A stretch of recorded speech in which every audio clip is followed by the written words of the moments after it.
Yesterday courier private limited. Domestic international cargo உங்கள் இல்லம் தேடி வந்து கொரியர் புக்கிங் டெலிவரி செய்து தரப்படும். டாக்டர் ஸ்ரீவர்மா ஆயுள் தரும் ஆயுர்வேதா அறுவை சிகிச்சை இல்லா குணம் ஆயுள் கால நிவாரணம். அகமதாபாத் சம்பவம் தொடர்பாக பிரதமர் நரேந்திர மோடி நேரில் ஆய்வு மேற்கொண்டார். அசம்பாவிதத்தில் உயிர் தப்பி மருத்துவமனையில் சிகிச்சை பெற்று வரும் விஸ்வாஸ்குமாரை பிரதமர் மோடி நேரில் சந்தித்து ஆறுதல் கூறினார். அகமதாபாத்தில் உள்ள சர்தார் வல்லபாய் பட்டேல் சர்வதேச விமான நிலையத்தில் இருந்து 242 பேருடன் புறப்பட்ட ஏர் இந்தியா விமானம் சில நிமிடங்களில் விழுந்து நொறுங்கியது. இதில் ஒருவர் மட்டுமே உயிர் தப்பி சிகிச்சைக்காக மருத்துவமனையில் அனுமதிக்கப்பட்டுள்ளார். 241 பேர் உயிரிழந்ததாக ஏர் இந்தியா விமான நிறுவனம் அதிகாரப்பூர்வமாக அறிவித்துள்ளது. இந்த சம்பவம் நாட்டையே உலுக்கியுள்ளது. உயிரிழந்தோரின் உடல்களை அவர்களின் DNA பரிசோதனை செய்யப்பட்ட பிறகே அடையாளம் காணும் நிலை உள்ளது. இந்த நிலையில் அகமதாபாத்தில் விபத்து நேரிட்ட இடத்தில் பிரதமர் மோடி இன்று ஆய்வு மேற்கொண்டார். உயிர் தப்பி மருத்துவமனையில் சிகிச்சை பெற்று வரும் விஸ்வாஸ்குமாரை அவர் நேரில் சந்தித்து ஆறுதல் கூறினார். தமிழர் விரோத பாஜக அரசை கண்டித்து வரும் 18ஆம் தேதி திமுக மாணவர் அணி சார்பில் மதுரையில் போராட்டம் நடைபெறும் என அறிவிக்கப்பட்டுள்ளது. இது தொடர்பாக திமுக மாணவர் அணி செயலாளர் ராஜீவ்காந்தி வெளியிட்டுள்ள அறிக்கையில், கீழடி என்கின்ற பெயரே பாஜக அரசுக்கு வேப்பங்காயாக கசக்கிறது என குறிப்பிட்டுள்ளார். கீழடி ஆய்வை மேற்கொள்ளவே நீதிமன்றத்தை நாட வேண்டி இருந்ததாகவும், அகழாய்வை மேற்கொண்ட அதிகாரிகள் பாஜகவின் குரலாக ஒலிக்கவில்லை என்பதற்காக அவர்கள் தூக்கி எறியப்பட்டதாகவும் அவர் விமர்சித்துள்ளார். கடந்த கால EPS அரசும் பாஜகவினரின் பேச்சை கேட்டுக்கொண்டு கீழடி அகழாய்வை கிடப்பில் போட்டதாகவும் அவர் குற்றம் சாட்டியுள்ளார். அறிவியல் பூர்வமாக கீழடி அகழாய்வுகள் நிரூபிக்கப்பட்ட பிறகும் அதை ஏற்று ஆய்வை வெளியிட மறுக்கும் தமிழர் விரோத பாஜக அரசை கண்டித்து வரும் ஜூன் மாதம் 18ஆம் தேதி காலை 10 மணி அளவில் திமுக மாணவர் அணி சார்பில் மதுரை வீரகனூர் சுற்றுச்சாலையில் மாபெரும் கண்டன ஆர்ப்பாட்டம் நடைபெறும் என தெரிவித்துள்ள ராஜீவ்காந்தி, இந்த கண்டன ஆர்ப்பாட்டத்தில் கழக மாணவர் அணியின் மாநில நிர்வாகிகள், மாவட்ட, மாநகர, ஒன்றிய, நகர, பகுதி, பேரூர், வட்ட நிர்வாகிகள் மற்றும் கல்லூரி மாணவர்கள் அமைப்பின் நிர்வாகிகள் உள்ளிட்டோர் தங்கள் தோழர்களுடன் பெருந்திரளாக பங்கேற்று போராட்டத்தை வெற்றியடையச் செய்ய வேண்டும் என்றும் அன்புடன் கேட்டுக்கொண்டுள்ளார். உதகையில் 2வது சீசனுக்கான பணிகள் துவங்கப்பட்டுள்ளது. விதை சேகரிக்கும் பணியில் தோட்டக்கலைத்துறை ஊழியர்கள் ஈடுபட்டுள்ளனர். உலக பிரசித்தி பெற்ற சுற்றுலா நகரமான ஊட்டிக்கு நாள்தோறும் ஆயிரக்கணக்கான சுற்றுலா பயணிகள் வந்து செல்கின்றனர். குறிப்பாக வார விடுமுறை நாட்கள் மற்றும் தொடர் விடுமுறை நாட்களில் அதிக அளவு சுற்றுலா பயணிகள் வருகின்றனர். இங்கு வரும் சுற்றுலா பயணிகளை மகிழ்விக்கும் பொருட்டு தாவரவியல் பூங்காவில் பல லட்சம் மலர் செடிகள் நடவு செய்யப்படுவது வழக்கம். ஆண்டுதோறும் முதல் சீசன் மற்றும் 2ஆம் சீசனின் போது மலர் செடிகள் நடவு செய்யப்படும். மேலும் செடிகளில் மலர்கள் பூத்தவுடன் பல்வேறு மலர் அலங்காரங்களும் மேற்கொள்ளப்படும். இதனை சுற்றுலா பயணிகள் கண்டு ரசித்து செல்கின்றனர்.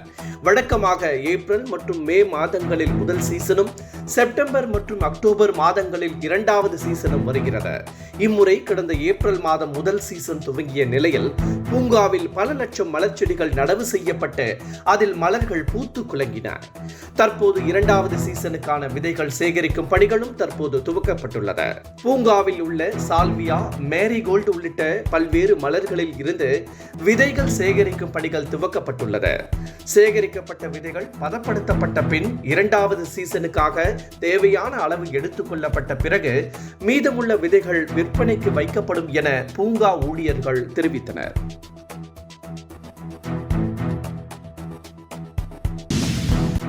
அன்புமணி மற்றும் அவரது மனைவி மீது ராமதாஸ் அடுக்கடுக்கான குற்றச்சாட்டுகளை முன்வைத்து வரும் நிலையில் அதற்கு அன்புமணியின் ஆதரவாளர்கள் சோசியல் மீடியாக்களில் பதிலடி கொடுத்து வருகின்றனர். அன்புமணிக்கும் ராமதாஸுக்கும் இடையே மோதல் உச்சகட்டத்தை எட்டியுள்ளது. தைலாபுரத்தில் நேற்று பேசிய ராமதாஸ் அன்புமணி மீது சரமாரியான குற்றச்சாட்டுகளை முன்வைத்தார். அவருக்கு தலைமை பண்பே இல்லை என கூறினார்.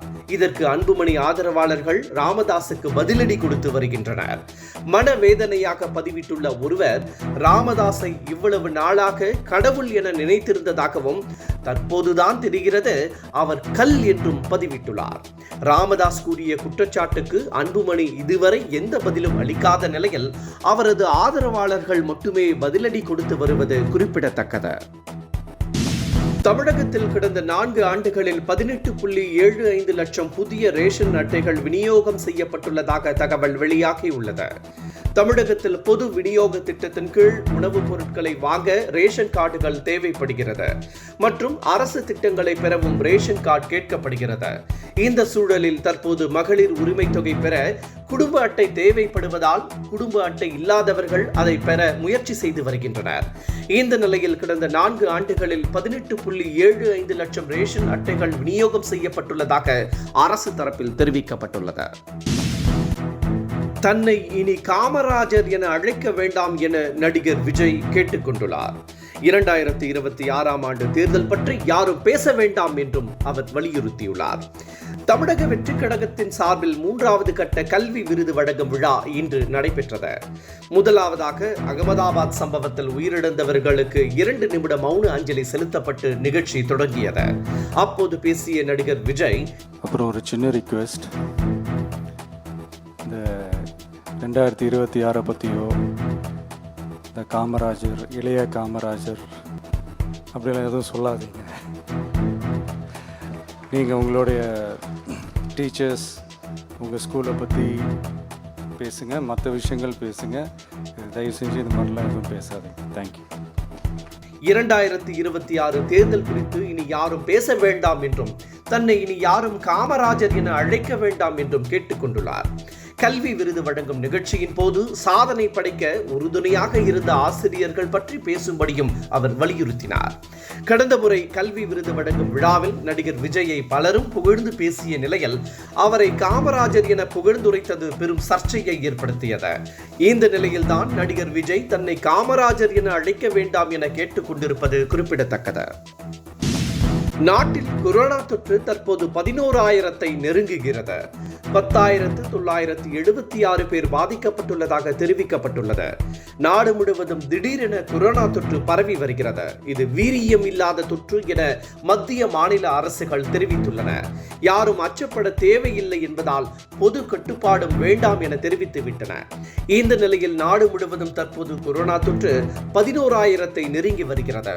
தமிழ்நாட்டில் தற்போது 220 பேர் சிகிச்சை பெற்று வருகின்றனர். தமிழ்நாட்டில் கொரோனா தொற்றால் யாரும் உயிரிழக்கவில்லை என்றும் நோய் பாதிப்பு ஏற்பட்டவர்கள் இணை நோய் காரணமாகவே உயிரிழந்ததாகவும் சுகாதாரத்துறை தெரிவித்துள்ளது. நடிகை கீர்த்தி சுரேஷ் நடிப்பில் வெளியாகி வரவேற்பை பெற்றுள்ள சாணி காகிதம் என்ற திரைப்படம் ஆக்ஷன் ரிவெஞ்ச் படமாக உருவாக்கியுள்ளது. இந்த நிலையில் கீர்த்தி சுரேஷ் தனது கணவரை கொன்றோரை துடிக்க துடிக்க கொலை செய்யும் காட்சிகள் அந்த படத்தில் இடம்பெற்றுள்ளன. இது குறித்து பேட்டி அளித்துள்ள நடிகை கீர்த்தி சுரேஷ் அந்த படத்தை பார்த்துவிட்டு பயந்து கொண்டு 10 நாட்கள் தனது கணவர் ஆண்டனி தன் அருகில் வரவில்லை என நகைச்சுவையாக தெரிவித்துள்ளார். டிரான்ஸ்பார்மர் கொள்முதல் முறைகேடு புகாரில் முன்னாள் அமைச்சர் செந்தில் பாலாஜிக்கு நோட்டீஸ் அனுப்ப சென்னை உயர்நீதிமன்றம் உத்தரவிட்டுள்ளது. 2021 முதல் 23ஆம் ஆண்டு வரை 1181 கோடி ரூபாயில் 46,000 டிரான்ஸ்பார்மர்கள் வாங்க டெண்டர்கள் விடப்பட்டன. இதில் அரசுக்கு 397 கோடி ரூபாய் இழப்பு ஏற்பட்டதாக கூறி அறப்போர் இயக்கம் சார்பில் வழக்கு தாக்கல் செய்யப்பட்டது. இந்த வழக்கில் ஏற்கனவே டான்ஜெட்கோவுக்கு நோட்டீஸ் அனுப்பப்பட்ட நிலையில் தற்போது செந்தில் பாலாஜிக்கு அனுப்ப உயர்நீதிமன்றம் ஆணையிட்டுள்ளது. இதனால் செந்தில் பாலாஜிக்கு மீண்டும் புதிய சிக்கல் ஏற்பட்டுள்ளது. என்றும் உங்களுடன் மை இந்தியா. முக்கிய செய்திகளை உடனுக்குடன் தெரிந்து கொள்ள சப்ஸ்கிரைப் பண்ணுங்க, பெல் பட்டனை பிரஸ் பண்ணுங்க. என்றும் உங்களுடன் மை இந்தியா.